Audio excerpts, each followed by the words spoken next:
Hola hola nuevamente a todos. Vamos a estar compartiendo esta segunda sección, segunda parte de la clase correspondiente a meiosis y a reproducción sexual. Y nos estaremos viendo algunos aspectos básicos y algunos aspectos importantes sobre esta materia. Procedo a compartir mi pantalla con ustedes.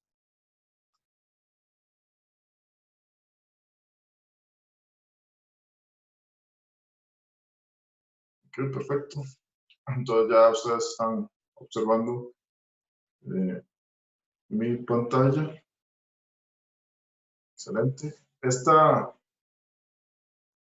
Esto correspondería entonces al capítulo 12 del libro que es recomendado para este semestre, que el capítulo se titula Meiosis y reproducción sexual, o estaría correspondiendo al capítulo 10 del anterior libro, que es titulado Meiosis, la base de la reproducción sexual.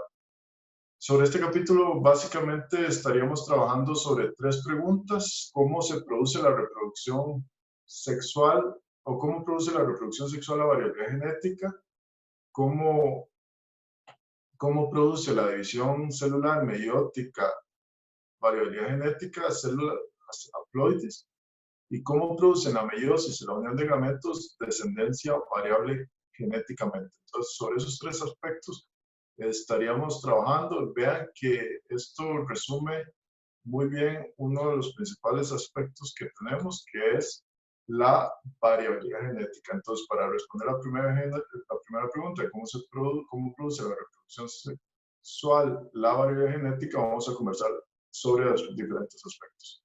Existen dos métodos fundamentalmente y que son muy diferentes por los cuales los organismos se van a reproducir. Uno es la reproducción asexual y otro la reproducción sexual.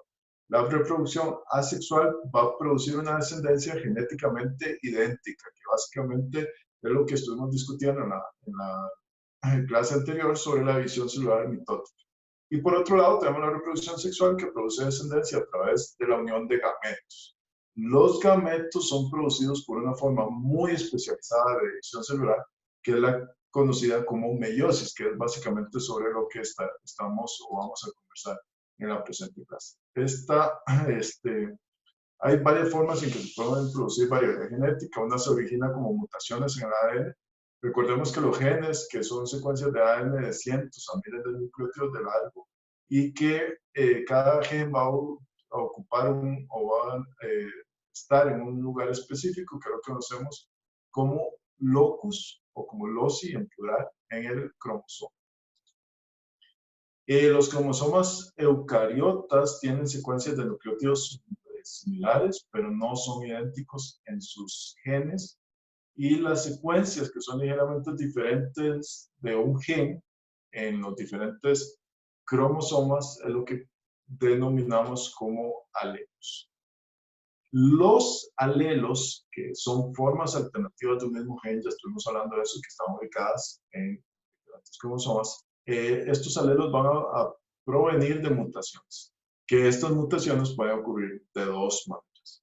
En algún momento las células pueden cometer errores al copiar el ADN antes de la división celular, o pueden haber ciertos factores ambientales que pueden causar, pueden ser los responsables de estas mutaciones. La recombinación sexual genera variabilidad genética entre los miembros de una especie.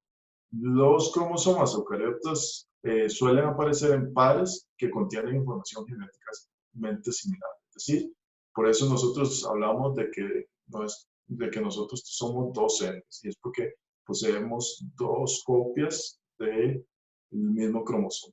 Cuando examinamos, y ahí entonces para eso les tengo esta primera imagen, cuando examinamos un conjunto completo de cromosomas teñidos de una sola célula, es lo que conocemos como un cariotipo. Vemos que la mayoría de las células contienen pares de cromosomas, que es lo que estamos conversando, y ambos miembros de cada par son sumamente similares. Tienen la misma longitud, la misma forma y tienen el mismo patrón de tinción. O sea, son dos cromosomas que son muy, muy similares. Aquí ustedes pueden ver que tenemos un par de cromosomas homólogos y que cada uno de estos cromosomas tiene las cromátides hermanas, que estuvimos hablando en la clase anterior, lo que quiere decir que estos cromosomas ya replicaron su ADN. Los cromosomas eucariotas suelen aparecer en parejas y tienen la información genéticamente similar, estamos hablando de eso. Y los cromosomas que contienen los mismos genes se llaman cromosomas homólogos. Las células con pares de cromosomas homólogos son las células que se conocen como diploides. Y esto significa básicamente doble. Entonces aquí ustedes pueden ver que tenemos dos cromosomas homólogos y que tenemos alelos de los mismos genes, que son de alguna forma formas alternativas de un mismo gen. Una célula humana típica tiene 23 pares de cromosomas, lo que da un total de 46 cromosomas. 22 de esos 23 pares se llaman cromosomas autosómicos o autosomas, que estos van a tener una apariencia muy similar y secuencias de ADN similares y se parean en células diploides, digamos, dicen en células diploides de ambos sexos. El 23º par es el que se conoce como cromosoma sexual. Y estos son diferentes tanto en el macho como en la hembra. Para continuar, no todas las células son diploides. Las células que tenemos en los ovarios y en los testículos se someten a una división celular que se conoce como división celular meiótica y que produce gametos. Eso quiere decir producen óvulos y producen espermatozoides. Y tienen solo un miembro de cada par de los cromosomas. Este tipo de células se llaman haploides. Una célula haploide va a tener o va a contener la mitad del número de cromosomas de una célula diploide. Y otros pueden tener más de 2 copias de cada cromosoma homólogo y son los que conocemos como células poliploides. En la abreviatura biológica, el número del cromosoma haploide se designa con una N minúscula y N itálica, mientras que el número diploide se va a designar con 2N. En los seres humanos es N igual a 23 y 2N igual a 46. Les pongo este ejemplo para que tengamos claro a qué nos vamos a estar refiriendo entonces cuando hablemos de esto. La división celular meiótica es clave para la reproducción sexual en las células eucariotas. Una célula que es diploide, que tiene cromosomas emparejados, produce células hijas haploides con cromosomas que no van a estar emparejados. O sea, no van a tener una pareja en las mismas células. Los cromosomas van a estar solitos. Esto entonces tiene muchísimas implicaciones en muchas cosas. Y entonces aquí es donde entramos a contestar la segunda pregunta de cómo se produce la división celular meiótica, cómo produce la división celular meiótica, variabilidad genética y células. Esta división celular meiótica va a ser la clave para la reproducción sexual en las células eucariotas. Meiosis es un proceso de división celular especializado que nos va a producir gametos haploides. Entonces, cada gameto haploide o cada gameto va a recibir un miembro de cada par de cromosomas homólogos. Y antes de la meiosis, el ADN es cuando el ADN se va a replicar, igualmente que en el proceso que vimos en la clase anterior. Aquí vamos a tener digamos, como dos procesos dentro del mismo subproceso. Vamos a tener uno que va a ser llamado como meiosis 1 y otro que vamos a hacer como meiosis 2. Y básicamente a lo que se refieren es que hay bueno, en el primer proceso, que es la primera división nuclear, a lo que se refiere es que hay una división nuclear en cada uno de los subprocesos. En la primera división nuclear, que es la meiosis 1, se van a separar los pares de cromosomas homólogos y cada núcleo hijo va a recibir un par de esos cromosomas homólogos. Entonces, cada núcleo hijo es haploide, a pesar de que cada homólogo va a recibir 2 cromátides hermanas, pero ya son haploides. Y la segunda división nuclear, que es la meiosis 2, de hecho voy a ponerles esta imagen, la segunda división nuclear, que es la meiosis 2, va a separar esos cromátides hermanos y cada cromátide va a terminar en cada uno de los 2 núcleos hijos.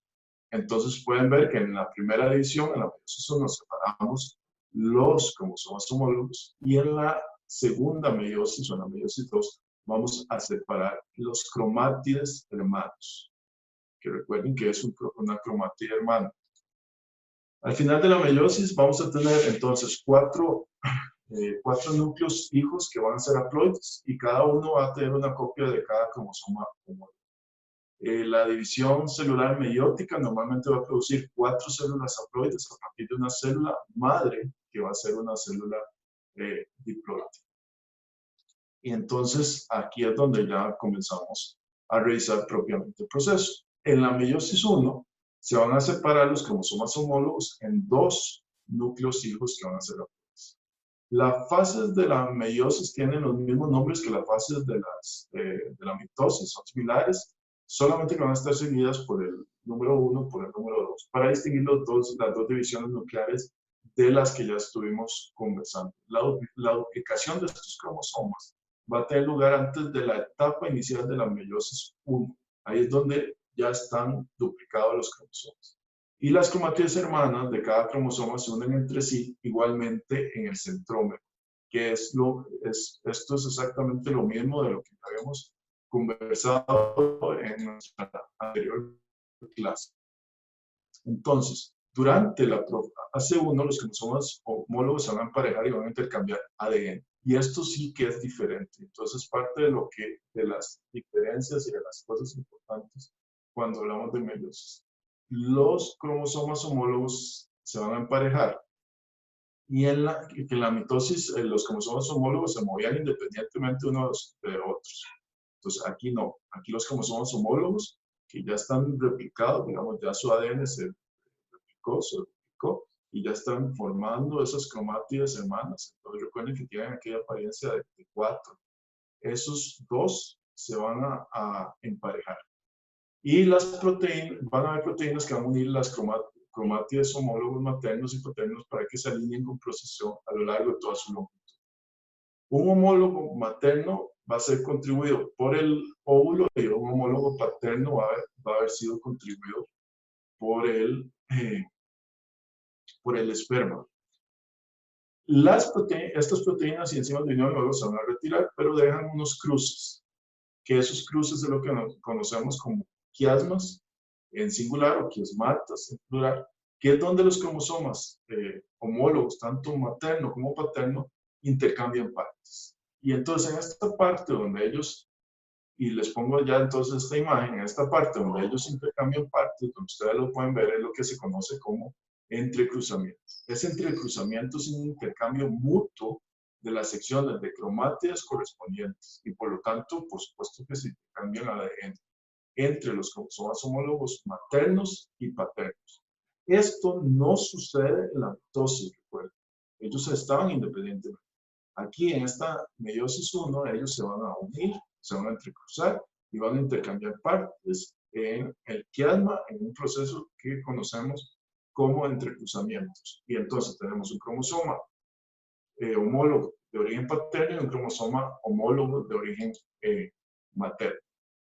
Entonces, aquí ya esto nos va a generar una variabilidad genética súper importante. Los brazos de los cromosomas homólogos van a permanecer temporalmente enredados en este quiasma. Esto va a mantener los 2 homólogos juntos hasta que se van a volver a separar en la anafase 1. Como durante la profase de la mitosis, los microtúbulos de uso se ensamblan, la cobertura nuclear se descompone, los microtúbulos van a capturar estos cromosomas. Recuerden que aquí ya no vamos a tener entonces esa envoltura nuclear, ya no tenemos la cobertura del núcleo y entonces ya los microtúbulos tienen acceso a estas partes o a los centros, a los centrómeros de los cromosomas. Entonces, continuando con esta historia, con la historia que tenemos, ya entonces durante la metafase 1, los cromosomas homólogos que están emparejados se van a alinear en el ecuador de la célula. Estos microtúbulos del uso van a funcionar de la misma forma que funcionan con la mitosis y se unen a las regiones del cimetocoro, de los cromosomas que están duplicados en la profase 1. Y cada miembro de un par homólogo está unido por microtúbulos del polo opuesto de su polo. Esto lo que va a originar, bueno, entonces llega el momento en que estos cromosomas homólogos duplicados van a estar ubicados en una línea perpendicular completamente al uso, igualmente que la metafase de la mitosis, pero entonces aquí lo que conocemos como metafase 1. Y entonces vamos a tenerlos alineados como pares de cromosomas homólogos que anteriormente habían sido replicados. Cada miembro de un par homólogo está conectado por microtúbulos al polo opuesto, que es lo que hemos hablado, y este proceso de estar conectado por microtúbulos a un polo es completamente aleatorio. O sea, esto va a significar que una célula hija puede recibir cualquier combinación de homólogos maternos y paternos. Esta combinación aleatoria de homólogos maternos y paternos, por tanto de alelos, se llama entrecruzamiento independiente. Y esta recombinación genética, esta segregación, perdón, no entrecruzamiento, segregación independiente, esta recombinación genética y segregación independiente son responsables de una diversidad genética de las células haploides producidas por este proceso que se conoce como meiosis. Entonces, posteriormente ya llegamos a la anafase 1, que es cuando los cromosomas homólogos se van a separar. Estos cromosomas enteros están duplicados de cada par homólogo, se separan y entonces en la fase de la mitosis los cromátides, recuerden esto, los cromátides hermanos eran los que se separaban. Aquí no, aquí se separan los cromosomas homólogos. Entonces en la anafase 1 de la meiosis, los cromátides hermanos van a permanecer unidos y se mueven como una sola unidad homóloga a cada uno de los polos. Entonces, un cromosoma duplicado de cada par homólogo se mueve a cada polo y esto va a ser igualmente tirado por los microtúbulos. Durante esta primera telofase 1 se van a formar dos agrupaciones haploides de cromosomas duplicados. Ya aquí entonces las células van a ser haploides porque solamente se lleva un cromosoma, que se llevan dos cromátides hermanas, es correcto, pero es un cromosoma, es uno de los cromosomas homólogos.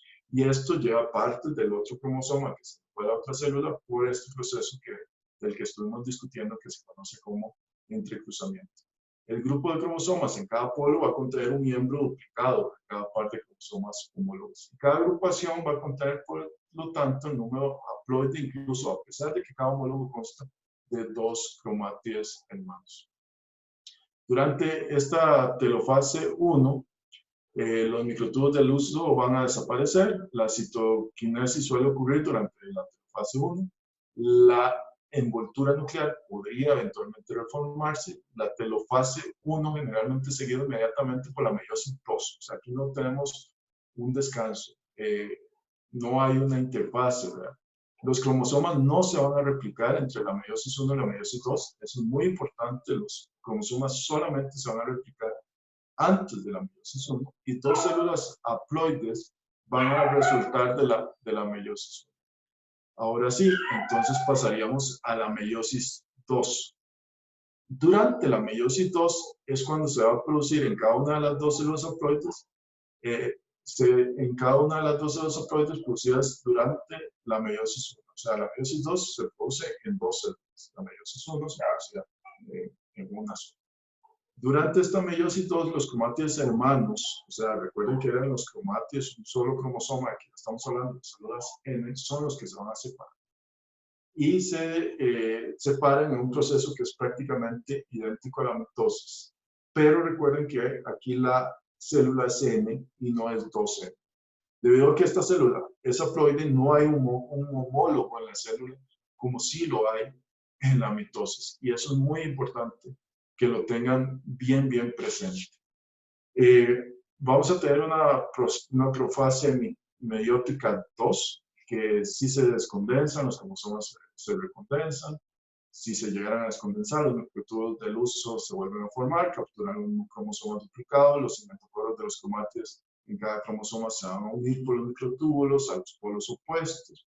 Y posteriormente, entonces, pasaríamos a la metafase meiótica 2, que es cuando los cromosomas duplicados se van a alinear por separado perpendicularmente al uso. Lo hacen exactamente igual que lo hacen en la mitosis. De ahí entonces pasaríamos a la anafase meiótica 2, que es cuando los cromátides se van a separar y se van a mover a los polos opuestos.